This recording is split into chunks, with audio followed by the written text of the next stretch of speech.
XAU USD tanggal 15. Kondisinya seperti apa dan apa yang bisa kita lakukan. Sebenarnya sejauh ini King itu masih punya reason yang kuat atau conviction yang kuat agar XAU USD itu kita bisa buy. Kenapa? Walaupun memang data terakhir itu menunjukkan hot sell ya, sellernya jauh lebih kuat. Tapi retracement buy ini semakin lama volume itu semakin baik. Jadi pertumbuhan volume itu jauh lebih bagus lah dibandingkan volume sellernya.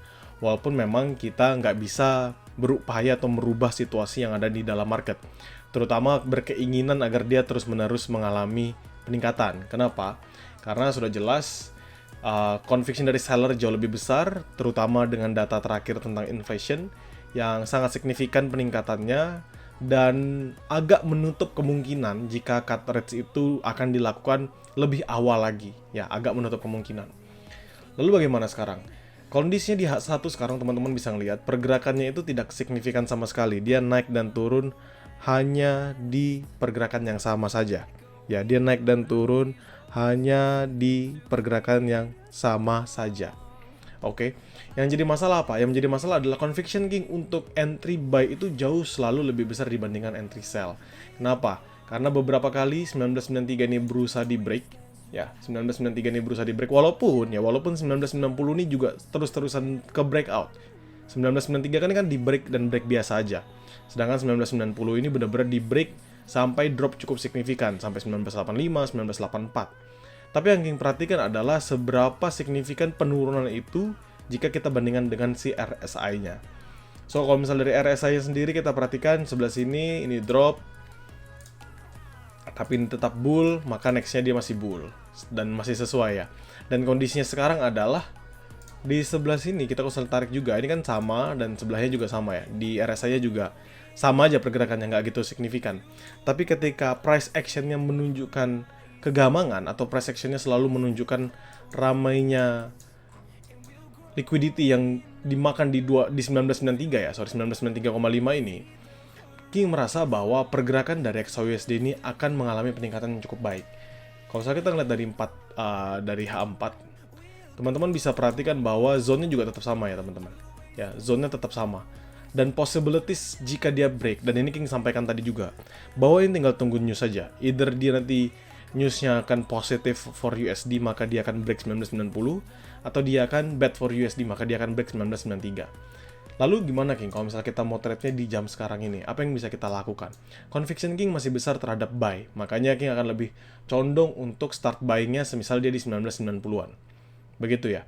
Atau semisal dia sudah breakout, dia terus naik ke atas ke 1994, 1995, 1996, maka King akan coba untuk high risk nge-sell. Tapi sejauh ini, King punya conviction yang cukup signifikan agar bisa nge-buy. Tinggal kita tunggu lagi dari peningkatan volume yang ada. Kenapa? Karena percuma teman-teman. Oke, teman-teman misalnya makan sell di 1993, lalu dia drop ke 1990, which is teman-teman bisa take profit 30 pips. Tapi bagaimana kalau ternyata dia akan membentuk spike yang cukup signifikan, semisal sama seperti spike yang sebelumnya di sini. Dia naik ke 1996. Lalu teman-teman menempatkan risk dan reward rasionya 1:1, atau misalnya 1:2. Jadi teman-teman sudah akan mati duluan di 1994,5. Nah, itu kan akan menyulitkan ya buat teman-teman dalam trade. Kenapa? Ya karena tadi sideways ini risk dan rewardnya tuh nggak akan begitu bagus. Kenapa? Karena risk dan reward 1:2 tuh cukup sulit kita dapatkan dalam momen sideways. 1:1 masih mungkin, 1:0,5 tuh mungkin banget. Tapi ya risknya terlalu besar untuk kita trade. Begitu ya.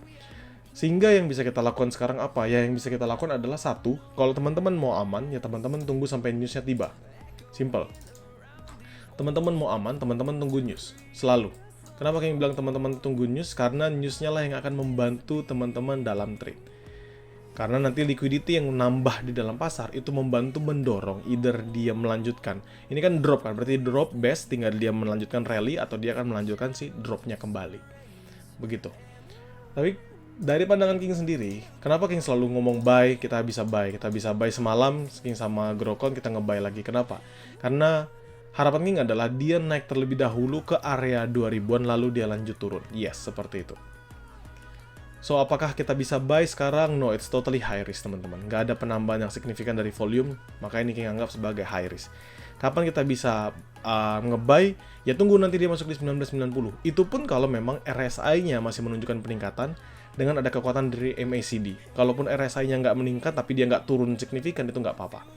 Nah, maksudnya seperti apa? Kita bandingkan sama seperti peningkatan yang kemarin. Dari sini bull dia naik, kuat, tinggi, lalu next-nya dia drop cukup signifikan. Teman-teman bisa perhatikan bahwa ketika dia drop cukup signifikan itu, penurunan dari RSI-nya juga cukup signifikan. Walaupun ketika kita tarik, dia jauh lebih tinggi dibandingkan volume sebelumnya, dibandingkan oscillator sebelumnya. Makanya dia masih bisa mendorong lagi untuk lanjut mengalami peningkatan.